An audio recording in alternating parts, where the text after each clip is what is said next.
This is my video review for the newly released Matrix Audio NT-1. You can see it on the rack up there.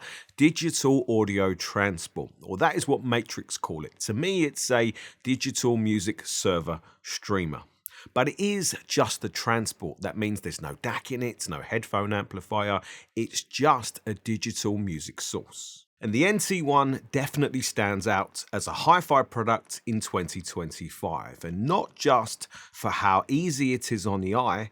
There is some clever stuff going on inside too. There has to be for it to sound as it does. And being real about it, the hi-fi streamer server category I think is the most fiercely competitive. So I wanted to know, is the NT-1 better than the HiFi Rose RS130 and the Eversolo A10? Is it a special one?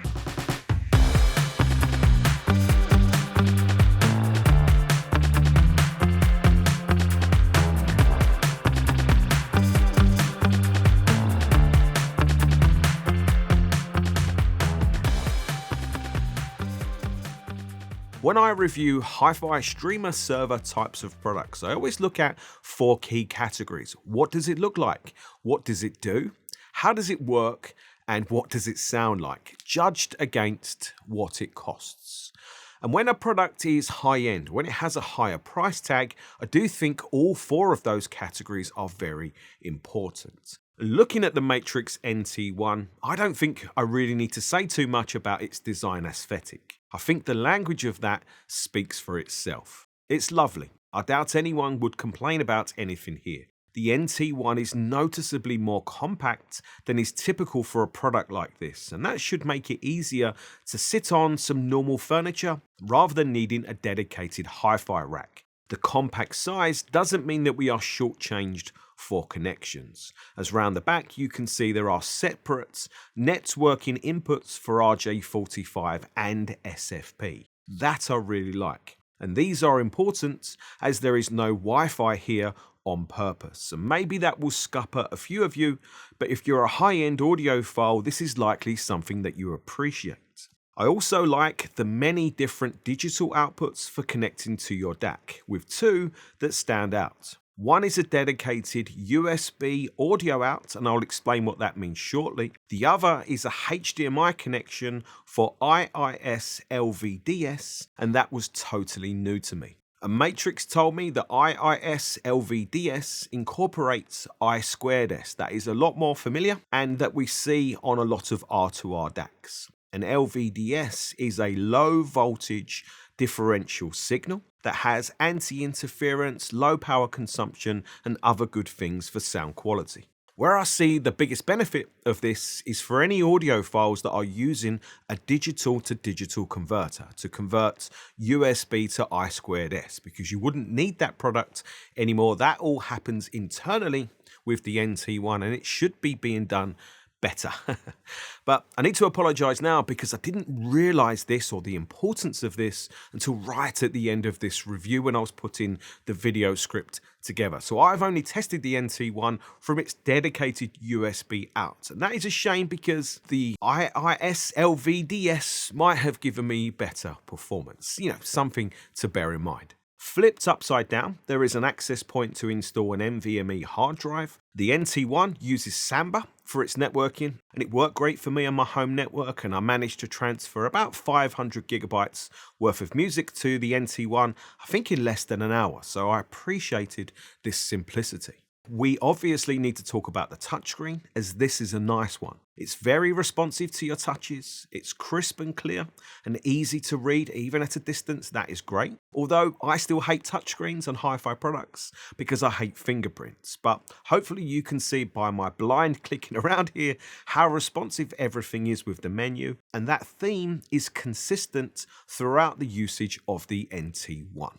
I think the screen is very nice, it's a good size, it has good colour and contrast for a hi-fi product. I did notice though, as you move off axis, you do lose quite a bit of the screen's brightness and contrast, so maybe it doesn't have the best viewing angles if that's important to you.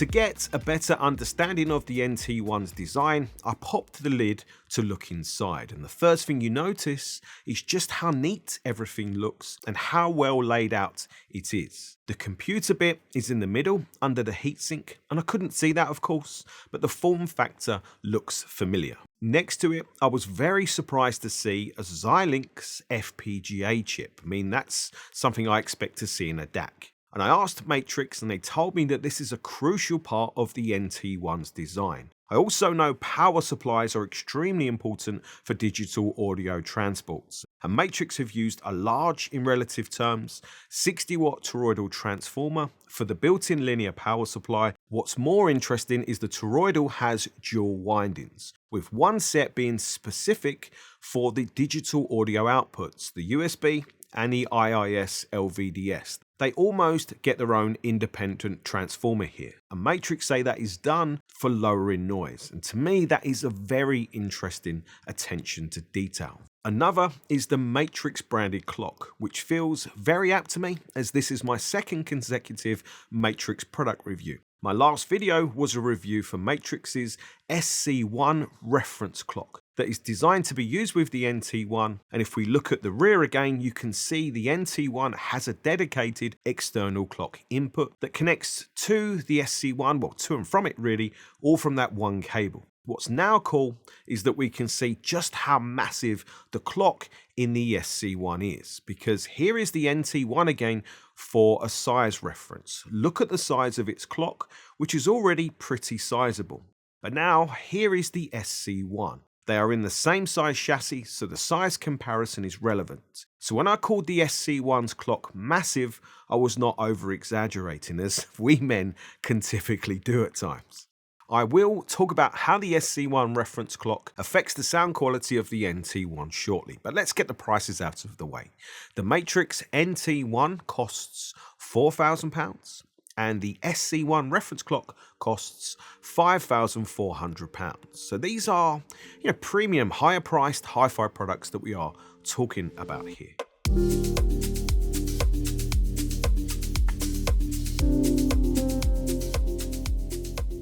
The NT-1 is Roon ready, so if you're a Roon user, your experience is likely to be dictated by Roon. If you're not, well then Matrix have included their MA player or Matrix audio player, and I should explain that the MA player is intended to be a very simple to use app. So that means it could be fantastic for you. For others, it maybe comes with not as many features and flexibility as you're used to. That is something to consider. But do remember, features are only useful if you use them. For streaming service support, there are the main ones here: Tidal, Qobuz, Spotify. It does support UPnP, AirPlay 2. The app stands out as being visually very nice and also lightning fast to use. In particular, if you search and navigate your own music library that's stored on your NVMe hard drive, then there is no lag at all. It's lightning fast. You do have a number of options for selecting how you want to search the music, and that is good. But this definitely could be made better, I feel. But because the app is so fast and snappy to navigate around, the whole experience definitely feels less cumbersome as a result. Digging into the settings shows the intent of the NT-1. We get a few niceties, but nothing like what we see maybe from an Eversolo or a HiFi Rose product in some regards. Such as there are only 2 different digital VU meters to choose between. But to be honest, as much as I appreciate the VU meters, I use the default setting of turning the screen off when listening. I do that on the HiFi Rose too. The audio section of the menu is very important, especially if you are using the IIS LVDS output, as here you can select between 4 different HDMI pinouts to match your DAC. And there are other important settings here, but there are not too many options, I feel, to confuse anyone. And here we also have the important option for selecting to use the internal or external clock, and you can make that change really quickly, and that's perfect for doing A/B listening testing for when you're auditioning the SC1. While the menus are all very easy to understand and simple to select things, there are maybe some things missing here that are included with other products, such as EQ in its various forms, DSP or bass management, and the list could go on. For the streaming music experience, it was pretty good but not perfect. Visually, this is a very good app to use, and the Qobuz homepage looks familiar, but it feels like a more limited version in terms of what I would see for music discovery and exploration. To get to your favourites is not obvious at first either, but it's quick to do once you work it out. The favourites are always listed with the most recently added to them first, and you cannot change that. Flicking through the albums is super fast with just a tiny bit of catch up or buffering at times. And getting albums playing is all visually very nice with the usual set of controls and options, but without many extras and niceties.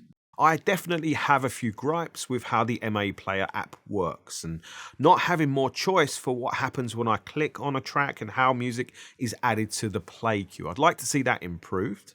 And there's a feature missing that I think I would miss, and that is autoplay, where the system selects random music for you based on the last track you was listening to. I like that feature because I've discovered some, random albums and artists from that. And it would also be contradictory of me to not mention the fact that there's no fancy or modern room correction here like from Dirac Live. I always mention that I'll mark a product down if it doesn't include it. However, here, because the NT-1 is pushing more towards the high-end product, stripped down, pure sound quality type of design, it maybe feels less necessary. It maybe feels more appropriate that it doesn't offer that type of DSP solution. But look, you'll see it how you see it.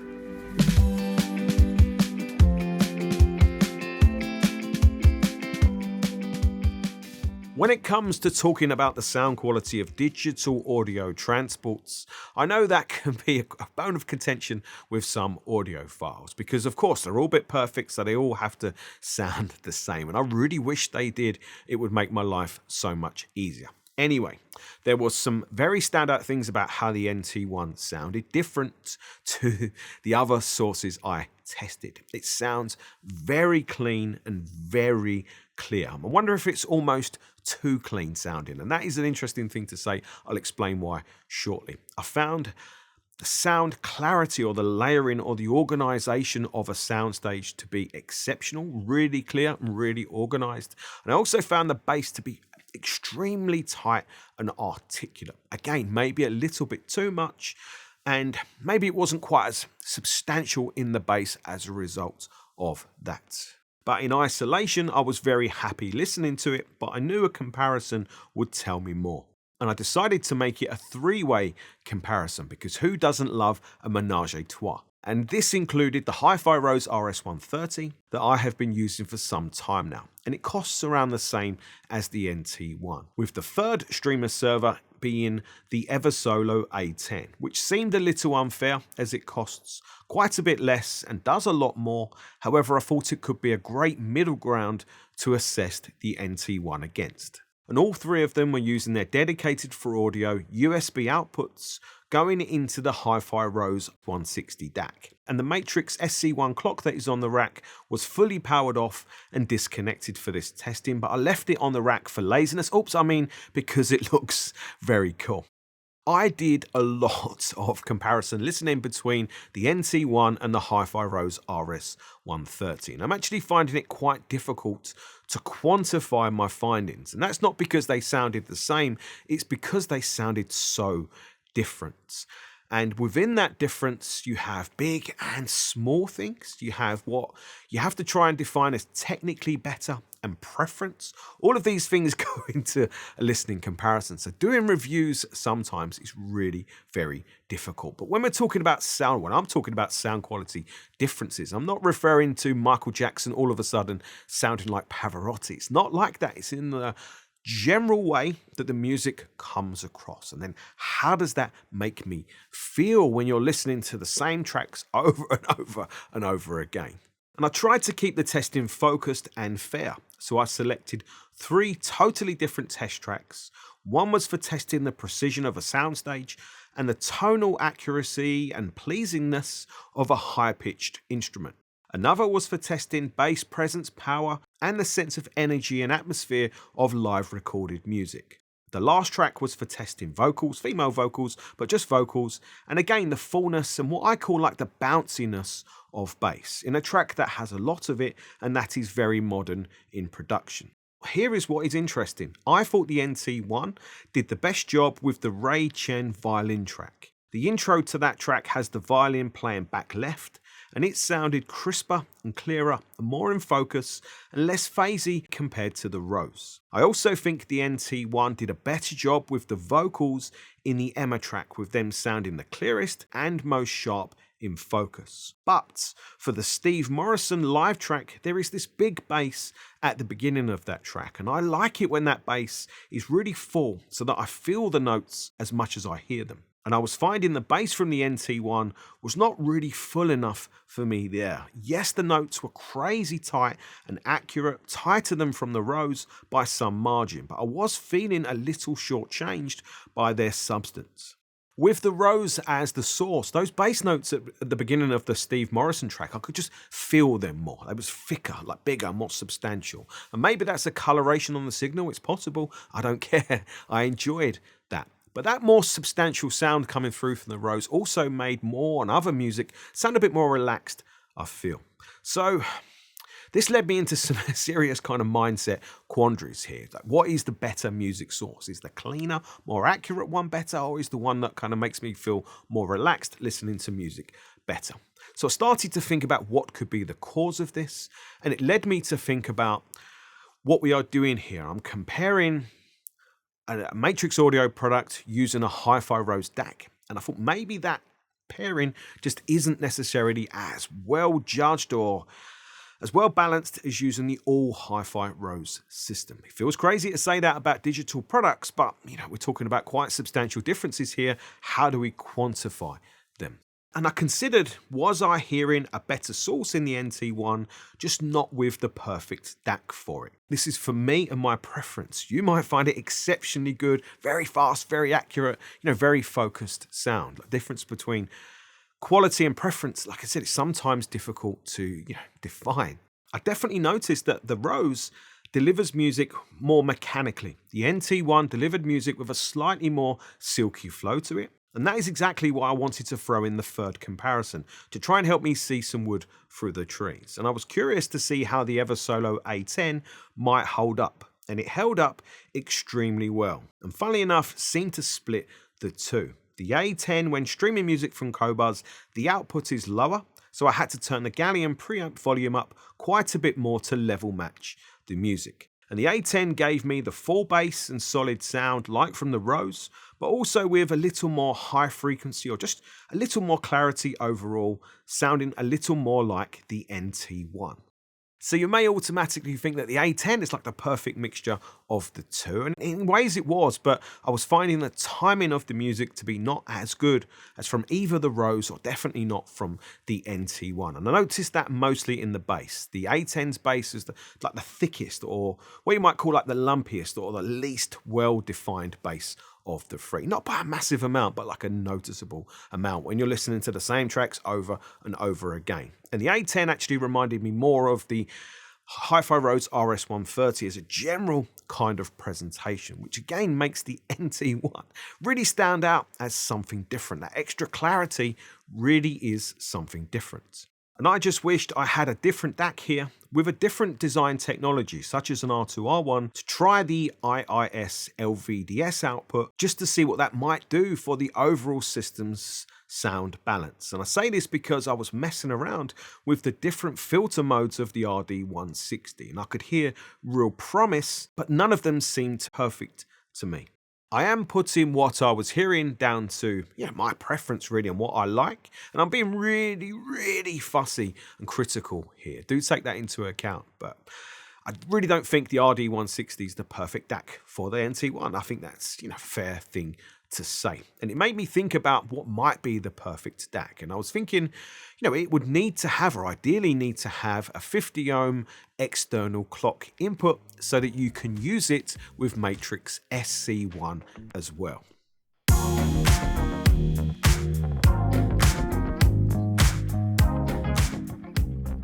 The Matrix SC1 I've already made a video about, so I definitely don't want to repeat myself here, but like a quick synopsis of it. It's a ridiculously highly accurate reference, which I think is sometimes classed as a master clock for a digital audio system, and it can connect to 4 different products. And I found it made a really big, like an inspirational difference to the HiFi Rose products that I was using it with. But at that point, I hadn't tested it with the NT-1.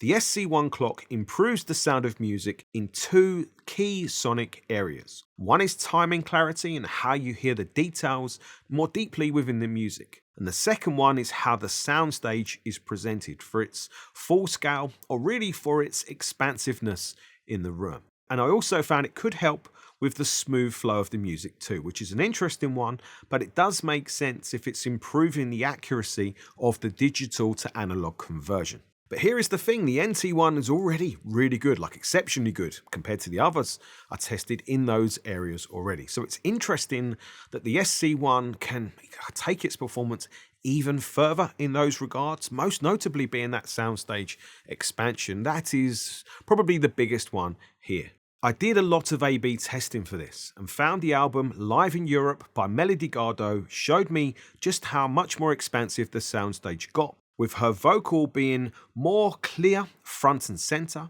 and then the backing layers of the music seemed further back behind the speakers, but at the same time, like the atmosphere or the ambience or the feeling of the music felt more out into the room, kind of surrounding me to some degree. What I think is happening is the layers of the music are just separating better, so you can hear them all a little more clearly, and then it's how your brain interprets that as a soundstage, which, let's face it, is an illusion anyway. I also noticed clearer, more crisp and more focused sounding vocals with the SC1, and there was definitely a nicer flow to them. There was more of a silky nature to how they were delivered. The SC1 seemed to round off the bass a little bit, so those were extra improvements that I definitely appreciated. But do remember, I was also connecting the SC1 to the RD160 DAC, so the full system was synchronized to the higher accuracy clock, and that does make a difference. Listening to the same Melody Gardot tracks on the full HiFi Rose system that was all connected to the SC1,